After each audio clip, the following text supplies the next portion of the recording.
Bene, allora intanto abbiamo il piacere di trovarci tra compaesani qui ad Adria e abbiamo avuto il piacere di vedere questa parziale inaugurazione, nel senso di questa riqualificazione di questo ponte ciclopedonale. Complimenti per questo, sappiamo avete anche altre attività, così raccontateci un po' quanto tempo ci avete messo con la vostra azienda a fare questo lavoro. Intanto Andrea, grazie dei complimenti, ci abbiamo messo circa 2 mesi, è un lavoro che è partito a metà gennaio, si è concluso ieri e oggi con la nuova omologazione dopo la posa della pavimentazione ultimata ieri. È un ponte che aveva qualche problematica non strutturale ma di sicurezza e si è intervenuti prima in fase di sabbiatura e riverniciatura della struttura, poi abbiamo rinforzato la struttura portante della pavimentazione che è stata sostituita con una pavimentazione di nuova qualità, di nuova generazione che non dovrebbe avere, anzi non avrà più problematiche per più di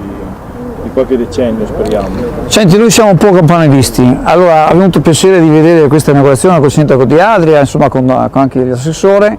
Sappiamo che avete anche altri interventi in giro per il Veneto, così se ci fai un sintetico excursus delle vostre attività, insomma. Noi svariamo da nord a sud del Veneto, adesso siamo molto impegnati nelle zone lagunari di Lignano. Lignano abbiamo già sorpassato il Veneto, siamo già al confine, ma abbiamo parecchie cose a Jesolo, veramente importanti, Mestre,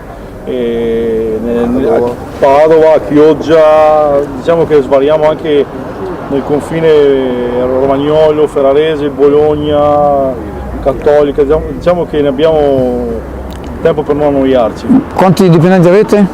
Siamo una ditta di 30 persone, affiancate anche da collaboratori esterni che ci danno una mano esternamente. La nostra forza è che abbiamo acquisito numerose certificazioni SOA, ISO, qualitative che ci fanno lavorare in maniera importante per comuni, Sappiamo che è sempre più impegnativo perché i corsi, tutta una serie, sappiamo che... Diciamo che più importante adesso e più difficile non è fare il lavoro e fare la parte burocratica. Infatti sì.